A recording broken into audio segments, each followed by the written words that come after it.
2022년 새해가 밝았습니다. 우리가 특별히 하나님 앞에 새해를 시작하면서 정한 마음으로 작정을 하고 일주일 동안 새벽 기도를 통해서 하나님 우리에게 원하시는 거룩한 뜻을 분별하고 삶을 통해서 하나님 앞에 영광을 돌리는 그런 복된 출발을 하기를 바라는 마음을 갖습니다. 이 6일 동안의 특별 새벽 기도회를 통해서 여러분들이 하나님의 말씀을 듣고 하나님의 음성에 귀를 기울이시고 여러분들이 마음에 다짐할 뿐만 아니라 구체적인 실천을 통해서 좋은 열매를 풍성하게 맺는 은혜가 있기를 간절히 축원합니다. 첫째 날 하나님께서 우리에게 주시는 말씀은 미가서 6장 6절부터 8절 말씀이 되겠습니다. 제가 봉독해 드리겠습니다. 내가 무엇을 가지고 여호와 앞에 나아가며 높으신 하나님께 경배할까? 내가 번제물로 1년 된 송아지를 가지고 그 앞에 나아갈까? 여호와께서 천천의 숫양이나 만만의 강물 같은 기름을 기뻐하실까? 내 허물을 위하여 내 맏아들을 내 영혼의 죄로 말미암아 내 몸에 열매를 드릴까? 사람아, 주께서 선한 것이 무엇임을 내게 보이셨나니 여호와께서 내게 구하시는 것은 오직 정의를 행하며 인자를 사랑하며 겸손하게 내 하나님과 함께 행하는 것이 아니냐. 이는 살아계신 하나님의 말씀입니다. 오늘 말씀의 제목은 하나님이 내게 구하시는 것입니다. 하나님이 진정으로 우리의 삶에 원하시는 것은 무엇일까? 하나님이 나의 신앙생활에서 발견하고 보기를 원하시는 것이 무엇일까? 거기에 대한 실질적인 고민들이 있습니다. 하나님 앞에 우리가 나아갈 때마다 하나님이 우리에게 찾으시는 것을 또 하나님이 보기를 원하시는 것을 보여줄 수 있다면 우리 삶에 이루어진 여러 가지 많은 변화나 그것으로 우리가 얻게 된 여러 가지 축복들 그리고 심지어는 우리 마음에 그것으로 인하여 감사하는 마음까지 아마 잘 표현할 수 있을 것 같습니다. 학교에서 선생님들이 아이들을 가르치면서 교사로서 어떤 보람을 느끼는 순간들이 있을 겁니다.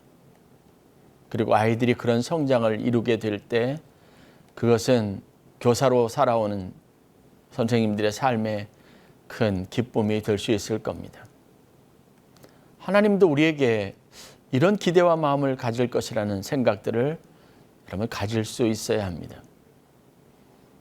우리가 아무리 많은 것을 또 다양한 목적을 가지고 수고하고 애쓰고 노력한다고 할지라도 우리는 하나님이 기대하시는 열매들을 가질 수 있어야 하고 하나님이 기뻐하시는 모습으로 살아가는 최소한의 지혜를 가지는 성도들이 되어야 할 필요가 있습니다.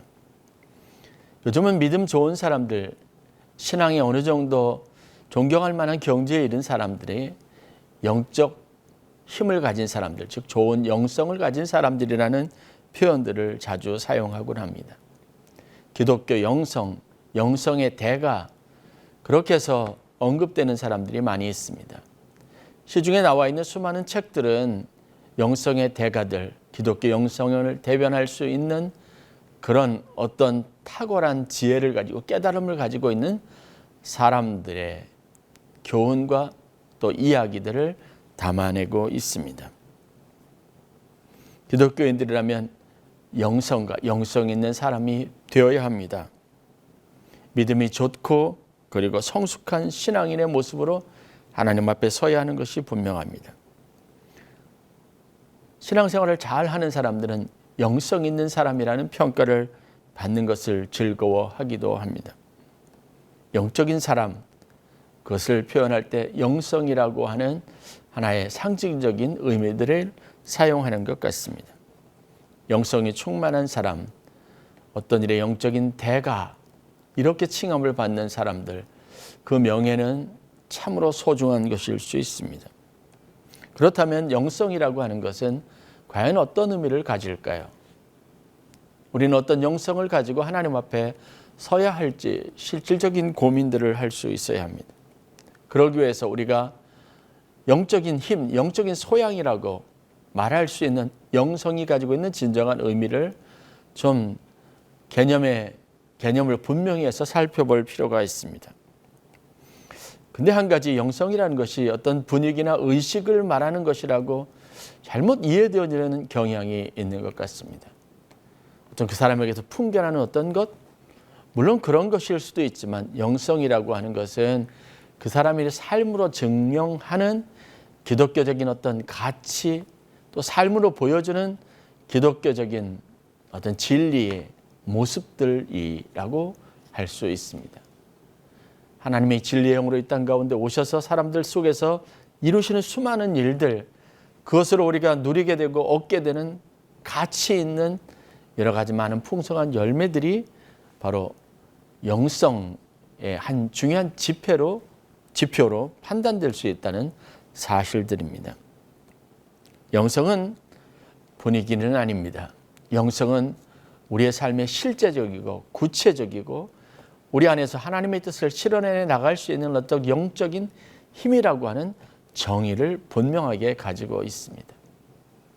저 사람에게 어떤 신비한 분위기, 신비주의적인 어떤 모습, 이런 것들이 풍긴다고 그것을 영성이 있다라고 표현하기는 어렵습니다. 오늘 이 시대를 살아가면서 세상 사람들과 우리를 차별화하고 다르게 하는 그 구체적인 힘, 그것이 곧 영성입니다. 기독교 영성, 성경이 말하는 영성입니다. 삶의 전반적인 것에서 말씀, 기독교적인 가치관, 하나님의 성경에서 구체적으로 언급하고 있는 모든 그런 삶의 모습들이 그대로 잘 자연스럽게 투영되어지는 이런 성숙한 모습을 가진 사람을 일컬어 우리가 영적으로 충만하거나 혹은 영성이 있는 사람이라고 하는 그런 칭호를 마땅히 붙여줄 수 있다는 사실들을 알아야 합니다. 구약 성경에 보면 야곱의 이야기가 기록이 되어져 있습니다. 야곱은 굉장히 드라마틱한 삶을 살았던 사람입니다. 그에게 있어서 여러 가지 극적인 상황의 반전들이 참 많이 있었습니다. 태어나면서부터 출생의 비밀에서 그가 가질 수밖에 없었던 운명의 이야기들을 잘 알 겁니다. 작은 자 쌍둥이로 태어나서 동생이 운명을 갖습니다. 그런데 하나님께서는 부모에게 그 아이, 쌍둥이 아이로서 야곱이 둘째가 가지고 또 받아야 할 축복과 그의 삶의 여러 가지 단면에 관련된 예언들이 언급이 되어져 있습니다. 큰 자가 작은 자를 섬기고 작은 자가 통치자가 되고 하나님의 약속을 유업으로 받는 축복을 누리게 되어져 있습니다. 그런데 그것이 자연스럽게 형성이 되는 것은 아닌 것 같습니다. 그 약속이 있다고 해서 야곱이 약탈자의 행태를 가지고 건강하지 못한 욕심에 가득한 마음을 가지고 형 에서를 속이거나 부모를 속이거나 그리고 아버지의 축복을 강제로 받아내는 장면을 통해서 이것을 가지고 그가 영적인 사람이라고 우리가 판단하지는 않습니다. 그러나 그가 영적인 사람으로서 진면목을 보이는 그것에 관련되어져 있는 감동적인 한 이야기가 있습니다. 바로 그가 형 에서를 피하고 아버지의 노여움을 피하기 위해서 어머니의 제안을 따르고 브엘세바를 떠나서 외삼촌이 있었던 하란으로 떠나는 이 여정 중에 도착했던 베델이라고 하는 곳에서 있었던 사건과 관련되어져 있습니다. 우리는 베델에서 야곱의 모습을 통해서 받는 감동이 있습니다. 물론 야곱을 부르시고 야곱에게 나타나셔서 그에게 말씀을 주시고 그의 내면의 변화를 주도하셨던 하나님의 놀라운 역사도 있었지만 그러나 그 역사를 위해서 그 약속을 받기 위해서 야곱이 보였던 일련의 치열한 과정들은 그가 보였던 태도나 자세들은 우리의 마음에 던지는 수없이 많은 감동들이 있습니다. 야곱이 꿈에서 사다리를 봅니다. 천사들이 오르락내리락 하는 것을 봅니다. 야곱은 그 사다리를 올라 그곳에서 만물을 통치하시고 야곱의 인생에 개입하시고 그에게 약속을 주시는 하나님과 씨름했습니다. 하나님께 나아가려고 했습니다. 그래서 전통적으로 야곱의 사다리라고 하는 표현은 하나님의 은혜를 사모하고 하나님 앞에 나아가는 거룩한 순례의 길에서 자신의 영적인 갈급함을 채우고 하나님과 더 본질적으로 가까이 나아가기 위한 신앙인들의 모든 노력을 표현하는 대표적인 표현구로 사용되고 있습니다. 그것을 방해하는 위협이 있습니다. 유혹이 있습니다. 그리고 실질적인 도전도 있습니다. 야곱이 씨름했다고 하는 것은 그러한 것들을 또 맞부닥뜨려서 그런 것들과 싸워서 하나님이 자신에게 주시고자 했던 것, 자기가 가져야 할 것, 소유해야 될 것을 얻기 위해서 처절하게 씨름하는 사람이었다는 사실들을 드러내 보여줍니다. 하나님의 진리를 구하기 위해서 자신과의 처절한 싸움을 하는 영적 싸움의 현장에서 우리가 발견하게 되는 것이 영성가로서 야곱의 모습이고 야곱의 삶입니다. 오늘 하나님께서는 이 시대를 살아가는 우리들에게 영적인 사람이 되기를 바라고 참된 영성을 가지고 살아가는 하나님의 종이 되기를 바라는 마음들을 가지고 있습니다. 그러기 위해서 우리가 실질적으로 하나님 앞에 어떤 싸움을 해야 할 것이며 하나님이 구하시고 우리가 찾는 것이 무엇인지를 분별해서 그런 모습으로 바로 서는 지혜를 가질 수 있어야 합니다. 그럼 헛발질하는 것 같은 신앙생활, 헛수고인 노력들, 허망한 삶에 대한 여러분 결별이 분명하게 있어야 합니다. 이 새벽에 저는 여러분들이 그런 도전들 앞에서 하나님 앞에 여러분의 삶을 규모 있게 하고 여러분들이 싸워야 할 싸움이 무엇인지 타겟을 분명하게 목적을 분명하게 설정하고 여러분들이 그것을 통해서 하나씩 하나씩 하나님을 향하여 영적 사다리를 올라가는 그런 축복, 성숙함의 축복을 누리실 수 있기를 주의 이름으로 간절히 축원합니다.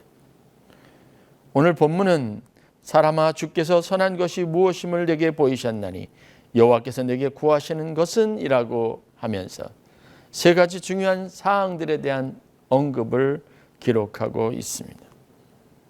이 말씀이 가지고 있는 의미를 좀 더 풍성하게 이해하기 위해서는 미가서가 가지고 있는 시대적인 상황과 이 메시지가 어떤 배경에서 어떤 의도를 가지고 선포되었는지를 아는 노력이 필요합니다. 오늘과 같이 미가가 선지자로 부르심을 받았을 때 그 시대는 죄악이 가득한 시대였습니다. 일상적으로 우상 숭배가 만연해 있었고 강자가 약자를 수탈하고 위협하고 착취하고 억압하는 일이 일상적이었습니다. 고통 속에 울부짖는 사람들이 많았습니다. 억울함을 마음에 품고 분노하며 일을 가는 사람들이 많았습니다. 힘이 없어서 억눌리는 사람들이 많았습니다. 그것이 분출되는 시대가 오게 되면 엄청난 큰 혼란이 야기될 수 있는 위태위태한 시대였습니다. 우상 숭배가 만연했다는 것, 그리고 강자가 약자를 수탈하고 억압한다고 하는 것은 그들이 그만큼 하나님의 법으로부터 멀어져 있다고 하는 것에 또 다른 의미일 수 있습니다. 왜냐하면 하나님의 율법이 지향하고 그들에게 말씀하고 있는 것과는 정반대의 사회의 모습을 가지고 있기 때문에 그렇습니다. 즉 어느 누구도 양심에 하나님이 주시는 선한 것이 없었습니다. 그들은 자기의 욕심을 따라서 강자가 되기를 꿈꿨고 강자가 되면 약자를 질밟는 일들을 당연하게 여겼습니다. 자신들의 인생과 관련한 모든 것들이 축복이나 자신들이 얻을 수 있는 모든 것들이 하나님께로부터 오는 것이 아니라 자신들이 가지고 있는 힘으로부터 오는 것이고 우상들로부터 얻어질 수 있는 또 다른 축복이라는 믿음들이 그에게 강렬하게 있었습니다. 그래서 그들은 하나님을 버렸습니다. 그들이 하는 모든 일들은 그래서 하나님의 원수가 되었습니다.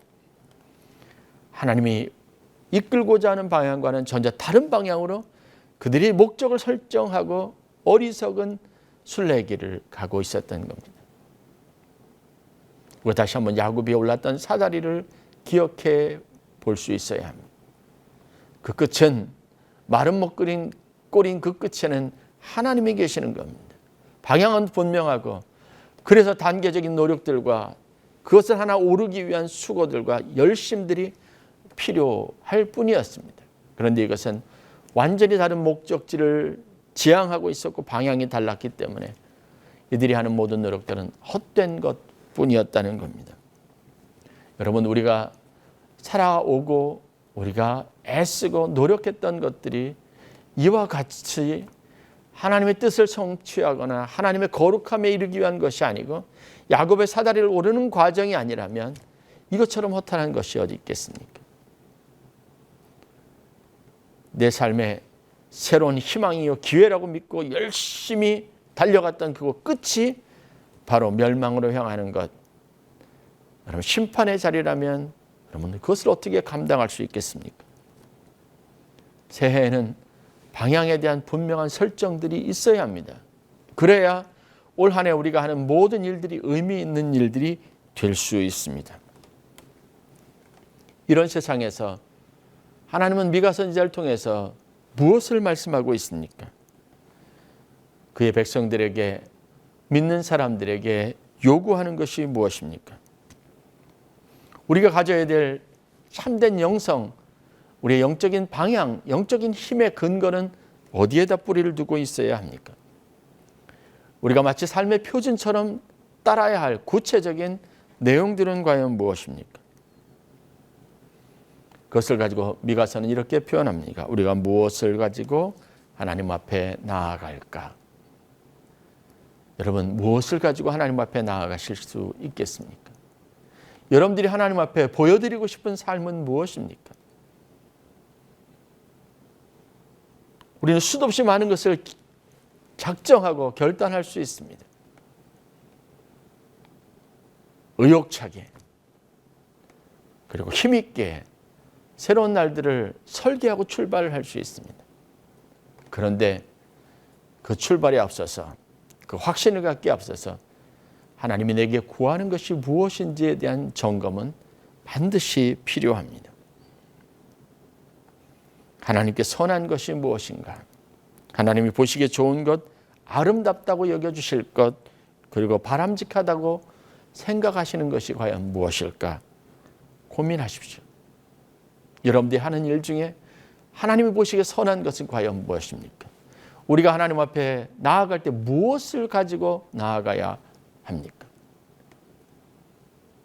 내가 가지고 있는 것이, 내 노력한 것이 하나님이 기쁨이 되는 순간이 있다면 이것은 더할 나위 없는 큰 축복입니다.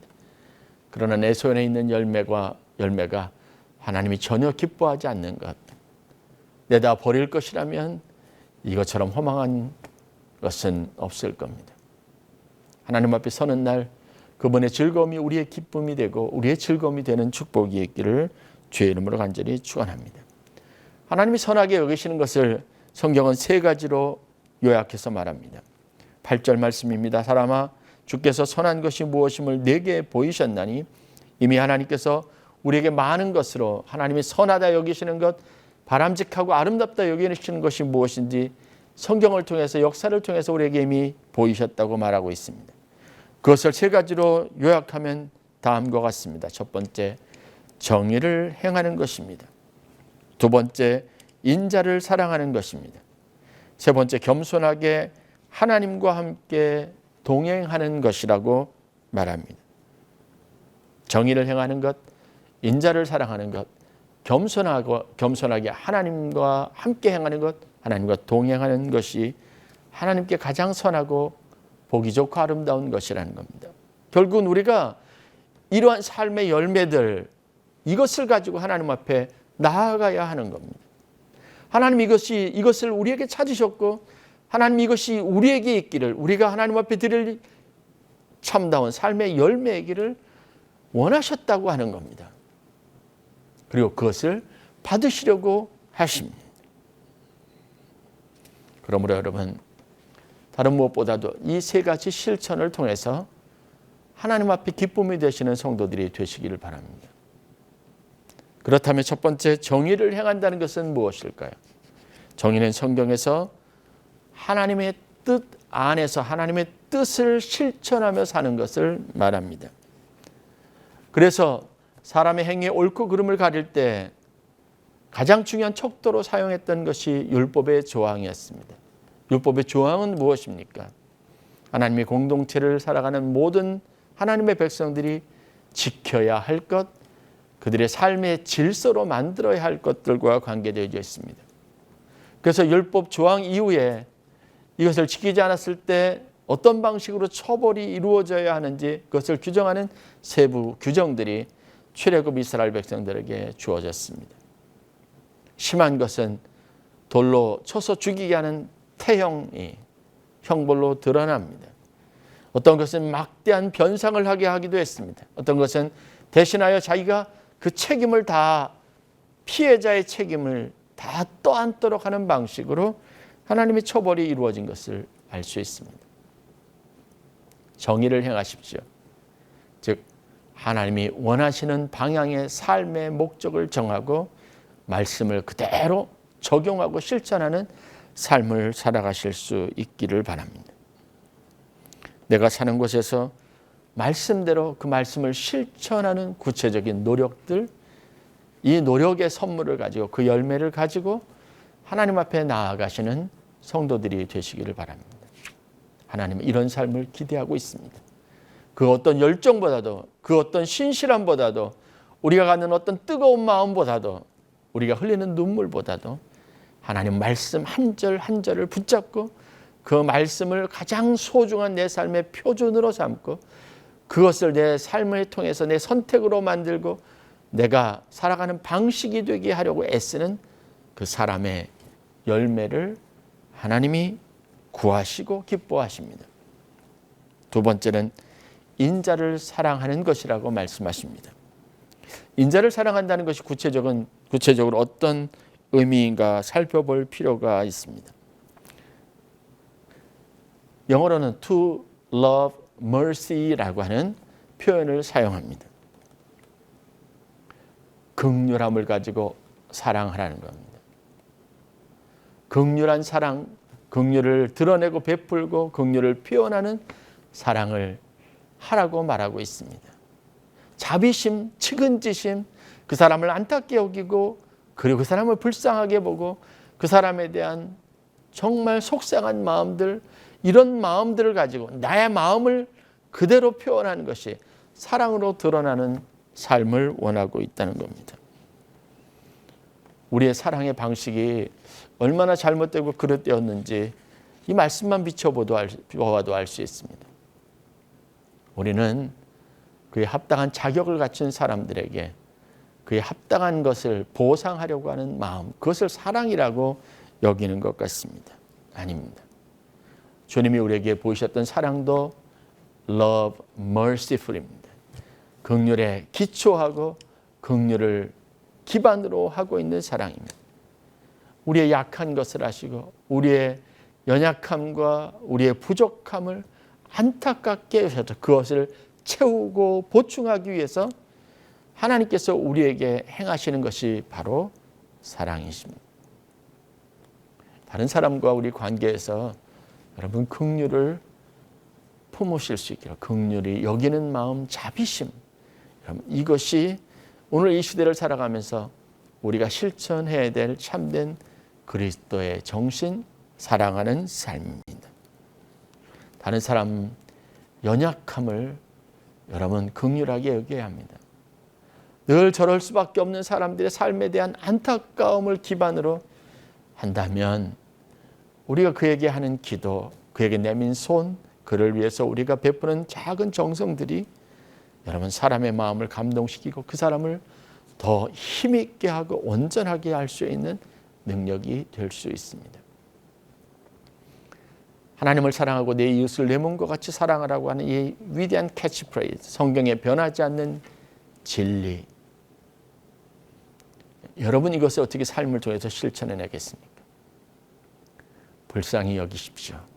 긍휼히 여기는 마음, 자비심, 여러분 이것에 기초한 사랑을 베풀고 사랑을 행하는 성도들이 되실 수 있기를 바랍니다.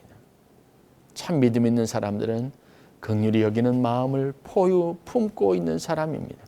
늘 그런 마음으로 안타까워하면서 눈물을 흘리며 간절하게 기도하는 그런 마음의 소유자입니다. 이것이 바로 주님이셨습니다. 마지막 세 번째는 하나님과 함께 행하되 겸손한 마음으로 하나님과 함께 행하는 삶을 하나님이 원하신다, 내게 구하신다고 말씀하셨습니다. 하나님이 이런 사람의 태도와 자세를 좋아하십니다. 아름답고 바람직하다고 여기십니다. 겸손하게 내 하나님과 함께 행하는 것, 이것이 어떤 의미를 가질까요? 저는 이렇게 표현하고 싶습니다. 하나님은 마음이 낮아진 사람들과 함께 걷기를 기뻐하신다는 겁니다. 이것을 다른 말로 표현하면 내가 원하는 마음, 내가 바라는 그런 여러 가지 많은 소원, 내 안에는 열정을 가지고 주님과 함께 가는데 내가 주도하려고 하는 것을 하나님이 기뻐하지 않으신다는 거예요. 그때 하나님은 우리와 함께 하시지 않는다는 겁니다. 그래 갖고는 여러분 하나님과 보조를 맞춰서 걸을 수 없다고 하는 것을 말합니다. 겸손하게라고 하는 말이 뭘까요? 그것은 철저하게 주님의 보폭과 주님의 방향과 주님의 속도와 주님이 빠르기에 내가 보조를 맞추겠다고 하는 그 마음입니다. 그것을 우리는 겸손이라고 표현할 수 있습니다. 명확해지는 겁니다. 주님과 동행하는 삶을 살기 위해서 우리에게 필요한 태도가 무엇입니까? 내가 앞서가는 막 그 방향으로 주님 따라오십시오, 따라오십시오. 나를 지지해 주십시오. 내게 힘을 더해 주십시오. 용기를 주십시오. 라고 말해서는 여러분 일평생 주님과 동행할 수 없습니다. 주님이 원하시는 것, 주님이 가는 곳, 주님이 정하신 방향, 목적지. 그래서 주님이 앞서가실 때 그 뒤를 묵묵히 보조를 맞추어 따라가면 여러분 주님과 우리가 보폭을 마치고 함께 동행할 수 있습니다.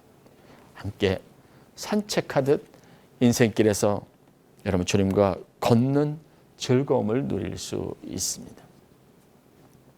우리의 태도와 우리 자세가 얼마나 달라져야 하는지, 우리가 가져야 될 마음의 각오와 다짐이 무엇인지 여러분들이 다시 한번 깨달을 수 있었기를 바랍니다.